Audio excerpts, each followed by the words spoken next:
이번 시간의 학습 내용과 목표를 확인하신 후 학습을 시작하세요.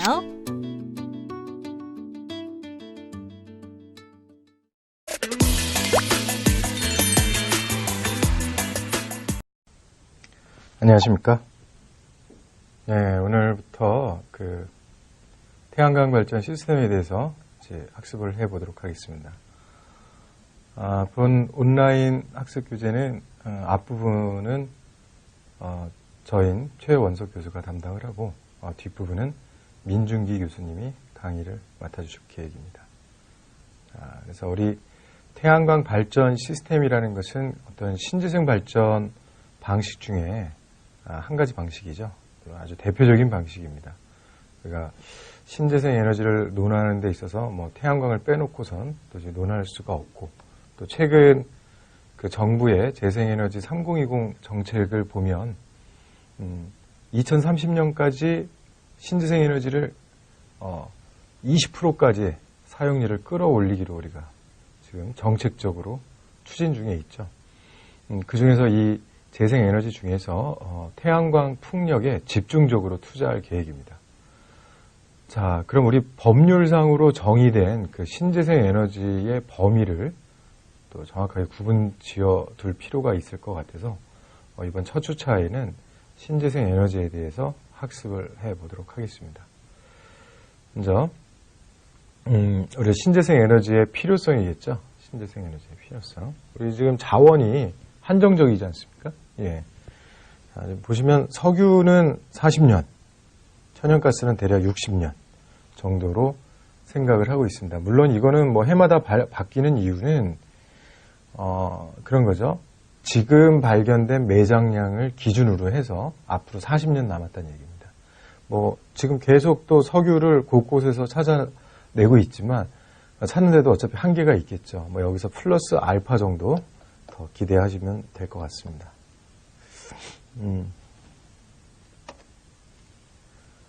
자, 그래서 우리가 자원 문제뿐만 아니라 이전 페이지에 환경 문제라든지 또는 지구 온난화나 어떤 CO2 배출 이런 문제들까지 다 고려했을 때 신재생 에너지만큼 필요한 에너지 기술이 없죠. 근데 이 신재생 에너지가 어떻습니까? 아직까지는 다 고가입니다. 기존의 화력 발전에 비해서 석탄, 석유, 가스를 사용한 발전 방식에 비해서는 아직까지도 상당히 고가인데요. 법률상의 정의는 이렇습니다. 석유를 대체하는 에너지를 칭하는 말입니다. 그래서 원자력, 석탄, 신에너지 등을 포함한 의미로 활용이 되고 있죠. 그래서 이러한 신에너지하고 재생에너지 두 개를 합해서 신재생에너지라고 합니다. 자, 그래서 신에너지 구종하고 재생에너지를 포함한 총 신에너지 3종하고 9종의 재생에너지를 포함한 총 12종을 얘기하는데 그 12종에 대해서 좀 알아보겠고, 저희가 수업에 이제 실제로 다룰 태양광은 대표적인 재생에너지입니다.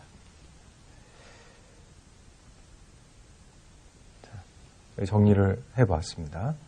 자, 신에너지의 법률상에 되어 있는 신에너지 3종은 수소하고 연료전지, 석탄, 가스와 액화입니다. 이렇게 3종이 신재생에너지에 해당하고요. 신에너지에 해당하고요. 재생에너지는 태양광, 태양열, 풍력, 지열, 바이오, 수력, 수열, 해양, 폐기물 에너지, 이렇게 구종을 얘기합니다. 그래서 여러분 이 각각에 대해서 우리가 좀 학습을 해보도록 하겠습니다.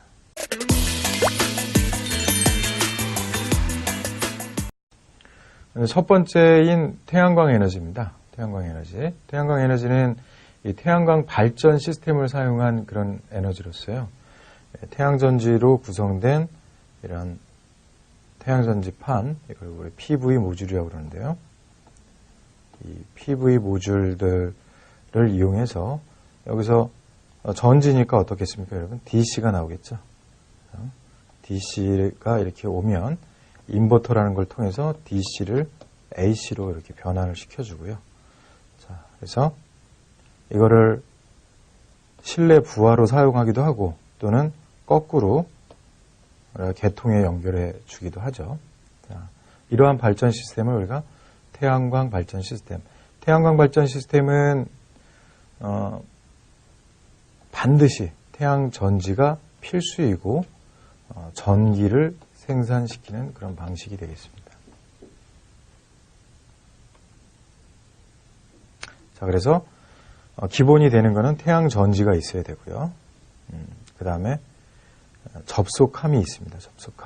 접속함은 DC를 모아서 인버터로 연결하는 그런 장치를 얘기하고, 자, 인버터라는 것은 DC를 AC로 바꾸는 그런 기기겠죠.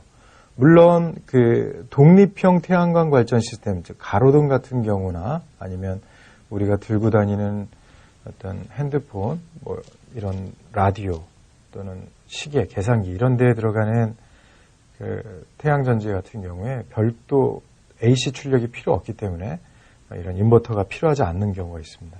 인버터는 AC 출력이 필요한 경우에만 사용된다라고 보시면 되겠습니다. 자, 그래서 배터리가 필요한 경우가 있죠.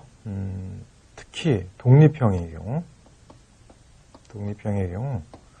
태양광 발전 시스템이 독립형인 경우에 뭐 가로등인 경우 낮에 충전을 해서 이제 밤에 발전이 안 되는 밤에 이 배터리로부터 갖다가 사용을 해야겠죠. 그래서 배터리가 필요합니다. 뭐 가장 많이 쓰이고 있는 배터리의 종류로서는 압축전지가 있겠고요. 그다음에 요즘에는 이제 리튬이온 배터리가 있고, 이 리튬이온이 다 좋은 이제 기존의 배터리 중에서 출력은 가장 좋은데 얘네가 산소랑 반응하면 터집니다. 화재가 발생하고. 그래서 인산철 배터리도 있고요. 말씀드렸던 그런 폭발에 좀 안전한 그런 배터리가 되겠습니다. 그 다음에 레독스 플로우 전지도 있고, 배터리. 자, 이렇게 이 정도가 대표적인 배터리들이라고 볼 수가 있겠습니다. 다음에 이제 모니터링 시스템도 있는데요. 이거는 어떤 유지 보수와 관련된, 흔히 우리가 ONM이라고 그러죠. ONM과 관련된 설비로 볼 수 있겠습니다. 아주 여러 모니터링 시스템이 나와 있고, 요즘에는 그 모바일 앱 버전도 있어서 내 발전소, 태양광 발전소 또는 발전 설비가 어떤 상태인지 앱을 이용해서 현재의 상태하고 그 다음에 그 출력 있죠. 얼마만큼 발전소에서 전기를 생산하고 있는지 이런 것들이 원격으로 모니터링이 가능해집니다. 태양열 에너지가 있는데요. 태양열 에너지는 자, 사실 이거를 이용해서 전기를 생산하는 것은 메인이 아니고, 태양열인 경우에는 대부분 온수, 그죠? 난방, 냉난방에 활용하는 경우죠. 그래서 지별부가 있고요. 열을 이렇게 모아주는, 그 다음에 축열부에 좀 열을 가지고 있는 그런 부가 있고, 그 다음에 이렇게 온수로서 보내주거나 아니면 이렇게 냉방이죠. 지금 밑에는 냉방. 이건 한여름이 되겠고, 주로 우리가 한여름에 따뜻한 물하고 이런 따뜻한 것들을 원하시는 그런 곳들, 아주 어린 아이들이 있는 그런 아동시설이나 아니면 연로하신 분들이 계신 그런 노인분들을 위한 그런 시설들에 많이 설치가 되어 있습니다. 그래서 일반적인 태양광은 우리가 옥상을 보더라도 그냥 모듈로 쭉 연결이 되어 있고요. 이런 태양열 같은 경우에는 이 위에 어떤 지별부로 인해서 이러한 것들이 붙어 있는 걸 볼 수가 있어요. 요즘엔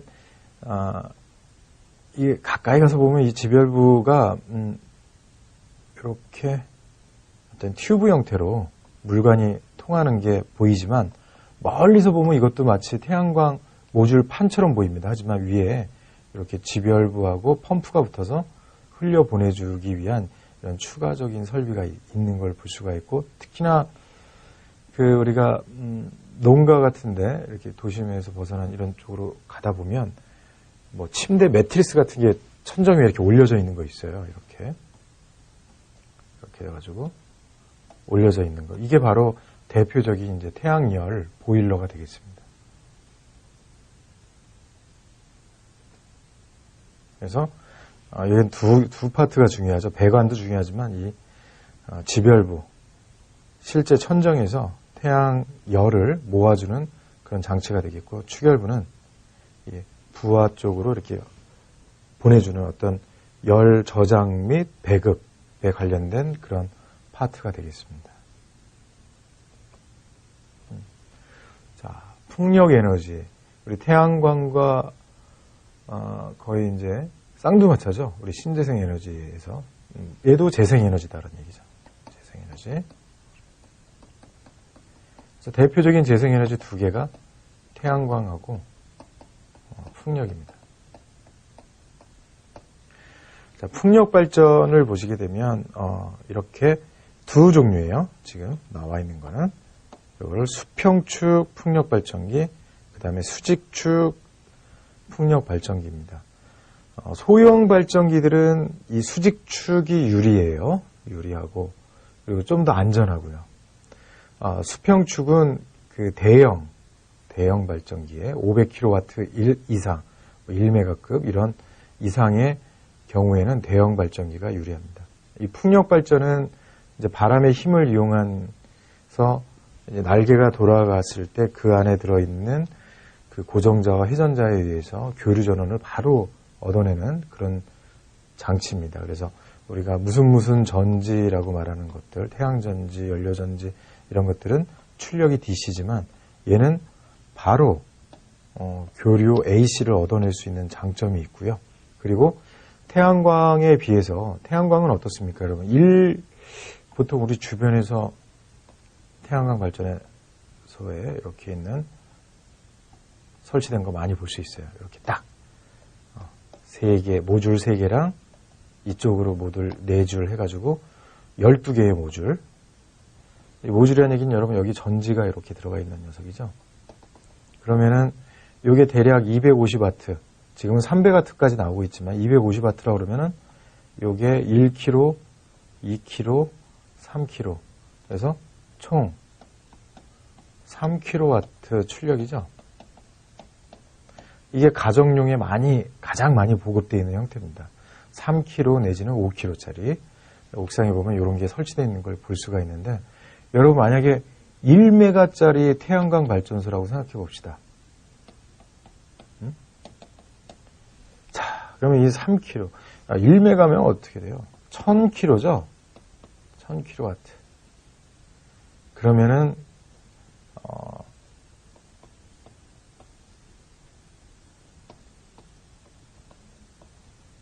그냥 와트로 봤을 때 이런 1000, 만, 10만, 100만, 100만입니다. 100만 와트예요.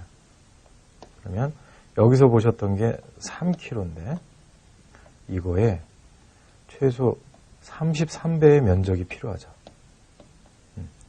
이게 태양광의 하나의 단점입니다. 태양광을 하려면 이 태양광은 어때요? 아주 조용하고 크린하고 다 좋은데 발전소급으로 활용하려면 대면적이 요구된다는 그런 단점이 있습니다. 하지만 풍력은 이 풍력 발전기 하나가 조금 더 크긴 크지만 1메가급도 다 있어요. 1메가와트급. 한 대만 세워놓으면 1메가와트죠. 그럼 여러 대 세워놓으면 여러 출력을 얻을 수 있으니까 상당히 효율적이죠. 공간을 봤을 땐. 그래서 면적 측면에서 아주 이롭다. 그러나 이 풍력 발전은 여러분 보세요. 이게 우리 블레이드라고 그러는데 어떻습니까? 태양광 발전 같은 경우에는 광량이 세면 발전량이 늘어나는데 이 풍력 발전 경우에는 바람이 세면 어떻게 되겠습니까? 발전량이 높아서 좋을 것 같은데 너무 센 바람이면 이 브레이드가 부러질 수가 있어요. 이 날개가. 그래서 뒤로 접어놓습니다. 이렇게. 네. 그래서 사실 그런 단점이 있고요. 그리고 브레이드가 돌아가면서 소음이 엄청나게 크게 윙윙거립니다. 그래서 이 발전소 근처에 사람이 있을 수가 없어요. 그러니까 풍력 발전기 어디에 있습니까? 산에 있고요. 바다에 있죠. 예. 자, 산과 바다로 갈 수밖에 없는 이유는 그러한 소음 때문이다라고 보시면 되겠고, 그리고 또 도심에 이러한 것들을 다 잡더라도 도심에서 여러 변수에 의해서 이 날개가 부러져서 사람한테 날아갈 수가 있겠죠. 아주 위험합니다. 그래서 아직까지는 풍력 발전은 이렇게 보급이 제대로 되기는 사실 어려운 그런 기술입니다.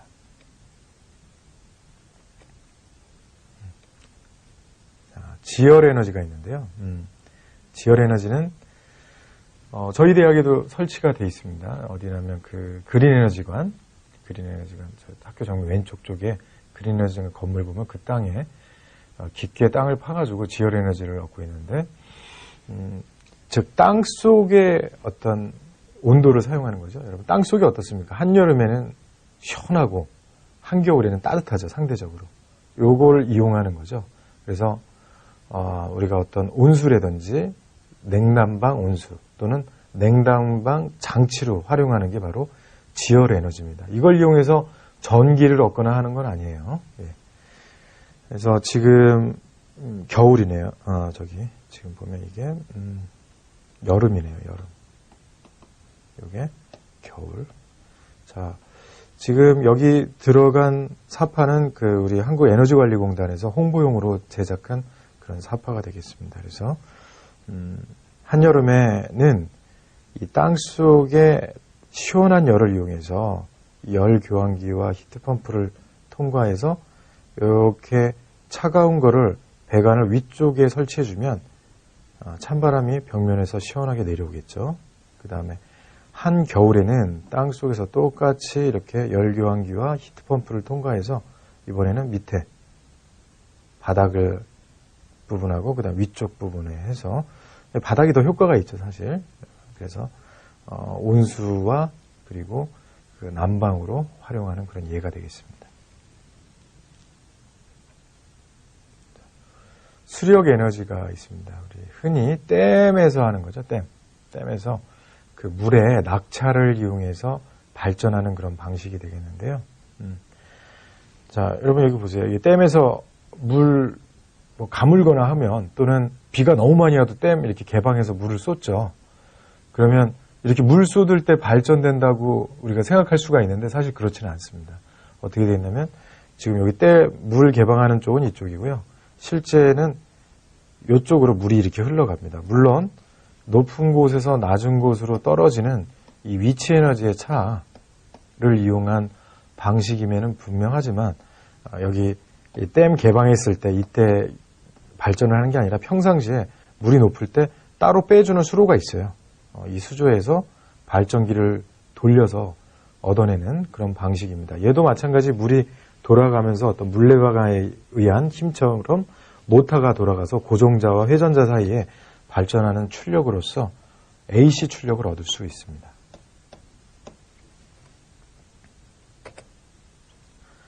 자, 방금 전까지 이제 알아본 게 대표적인 재생 에너지였어요. 어떤 게 있습니까? 태양광, 태양열, 그 다음에 지열, 풍력, 그 다음에 수력. 이렇게 5가지고요. 그 중에 실제 전기를 얻어내는 데 쓰이고 있는 거는 태양광, 풍력, 수력. 이렇게 3가지가 대표적인 그 재생 에너지입니다. 그 외에 또 몇 가지 아주 최신 기술들이 있는데, 이거는 가능성은 보여주고 있지만 사실 발전이나 아니면 어떤 에너지원으로 쓰기에는 아직까지는 가능은 하지만 그걸 얻기 위한 돈이 너무나 많이 든다는 그런 단점이 있는데요. 이 수열 같은 경우에는 해수 표면층하고 이 표층 열을, 해수 이제 표면이 더 온도가 높죠. 요거를 이용해서 이 열을 근처의 양식장이나 농가, 온실에서 난방용으로 쓰는 겁니다. 상당히 가능은 하지만 효과는 좀 미비한 그런 방식이라고 할 수가 있습니다. 이 해양 에너지가 있는데요. 이 수열하고 아주 좀 유사합니다. 수열은 사실 이 해양이라는 건 바다 속에서만 또 나오는 에너지가 되겠죠. 해양은 바다와 민물을 다 활용할 수 가능한 그런 에너지지만 이 바다의 표층하고 이 심층하고 어떻습니까? 온도차가 상당히 높죠. 마치 지열처럼 저 깊은 바다의 온도 변화는 거의 없고 이 위쪽의 온도 변화는 심할 테니까요. 이런 온도차를 이용한 이런 에너지, 이 온도차 에너지, 그 다음에 파도에 의한 이 파력 에너지, 그 다음에 우리나라 같은 경우 서해의 조수간만의 차가 크죠. 이 조수간만의 차를 이용한 조력 에너지, 이렇게 세 종류가 해양 에너지의 종류가 되겠습니다.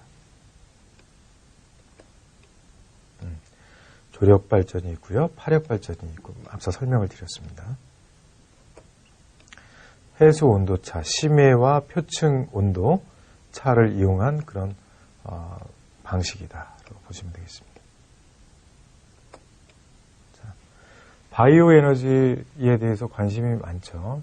갈대숲 같은 거에서 우리가 어떤 바이오 에너지를 얻어낼 수 있다라고 하는데요. 사실 디젤료 이런 20리터짜리 한 통을 얻어내기 위해선, 그 정도의 에너지를 얻어내기 위해선 엄청나게 큰, 운동장보다 큰 갈대숲이 필요하다는 게 아직까지 단점이 되겠습니다. 이 바이오 에너지도. 그래서 이런 농작물에서 어떤 디젤 원료와 같은 연료원을 얻어내거나 이런 가축의 배설물이라든지 음식물 쓰레기에서 나오는 가스를 이용한, 암모니아 가스를 이용한 그런 것들, 그 다음에 나무로 이용한 어떤 땔감이라든지 이 땔감을 통해서 보일러를 통해서 이렇게 하는 이런 방식들, 즉 자연으로부터 얻어내는 이런 에너지를 우리가 바이오 에너지라고 하고 있습니다. 그래서 아까 가스를 얻어내는 방법이 있다고 그랬죠. 그래서 매립지에서 나오는 가스, 메탄이나 암모니아 가스를 이용해서 에너지원으로 사용하는 방법이 있겠고, 또 어떤 잔열을 이용한 방법도 바이오의 한 부분입니다. 그래서 막 터빈 같은 데서 열심히 막 돌아가고 있으면 열이 막 발생하겠죠. 이 열을 어떤 또 다른 열이 필요한 쪽에 활용하는 그런 기술이 되겠습니다. 자, 다음으로서 이제 폐기물 에너지가 있는데요. 폐기물 에너지라는 거는 폐 기름, 폐 타이어 또는 이것저것 사용 가능한 폐기물들을 새로이 에너지원으로 사용하는 예가 되겠습니다. 자, 다음으로 지금까지 알아봤던 거는 재생에너지가 되겠고요. 이제 신에너지가 되겠습니다. 신에너지는 첫 번째 수소에너지가 있습니다. 수소에너지. 이렇게, 여러분, 산소하고 수소하고 반응하면 물이 발생하죠. 이 두 개가 반응하면서 물로 안정된 상태로 나오면서 높은 에너지에서 낮은 에너지로, 안정된 에너지로 바뀝니다. 이때 이 에너지 차를 얻어내는 건데요. 아주 청정한 에너지가 되겠죠. 이제 사실 이것도 연료전지가 하나의 신 에너지에 들어가는데, 방금 전에 봤던 수소 에너지랑 연료전지랑 그 다음에 석탄, 가스와 액화, 이렇게 세 가지가 신에너지인데, 연료전지는 또 일종의 수소 에너지의 한 종류죠. 예. 방금 전에 말씀드렸던 그 수소와 산소 반응시켰을 때 물하고 어떤 전기가 발생하는 이런 에너지원으로서 대표적인 게 이제 수소 자동차입니다. 수소 자동차. 여기 이 계략도입니다, 여러분. 수소 에너지에. 국내 일부 자동차 메이커에서 이제 수소 연료 전지 자동차를 생산하고 있는데, 자동차 값이 일반 차량 값에 비해서 1-20% 비싸요. 그러니까 만약에 1-20%가 아니라 더 비싸겠네요. 20에서 40% 정도 비싸겠네요. 20에서 40% 비싼 것 같습니다. 그래서 만약에 3천만 원짜리 일반 휘발유 자동차가 3천만 원이다라고 하면은 연료전지차는 한 4-5천만 원 수준이 되는 거죠. 근데 정부에서 이거 연료전지 자동차의 수소 자동차의 확산을 위해서 어느 정도 보조를 해주고 있습니다.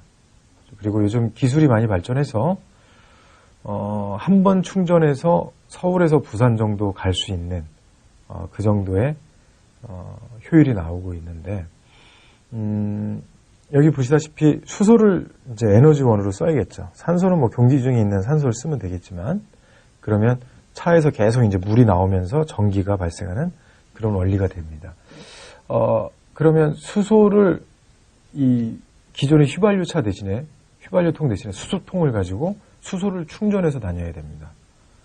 그럼 수소 충전소가 있어야 되는데 아쉽게도 저희 대전에는 지금 수소 충전소가 없어요. 다른 지역에 가서 충전해 와야 됩니다. 네, 그런 번거로움이 있고 정부에서 지금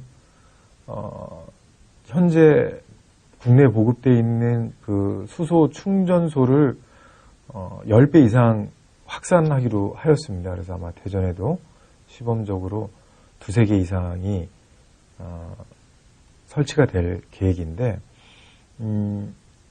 수소 충전소 하나에 최소한 10억 정도 들어갑니다. 자, 이런 시설비까지 감안했을 때 사실 수소 자동차 보급이라는 게 쉽지는 않아 보입니다.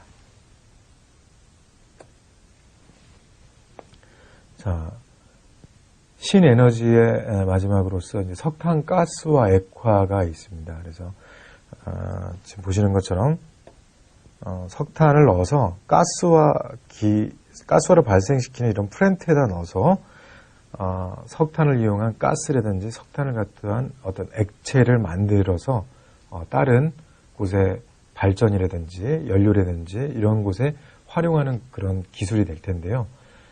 보시다시피 이게 고온고압 플랜트가 필요하다 보니까 이 플랜트 설비 자체가 상당히 고가입니다.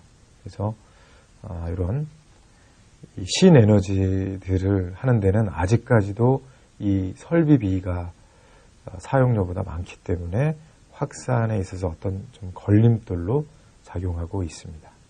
그래서 우리 신에너지 3종과 재생에너지 9종에 대해서 학습을 해보았습니다. 지금까지 학습한 내용을 정리해 보겠습니다.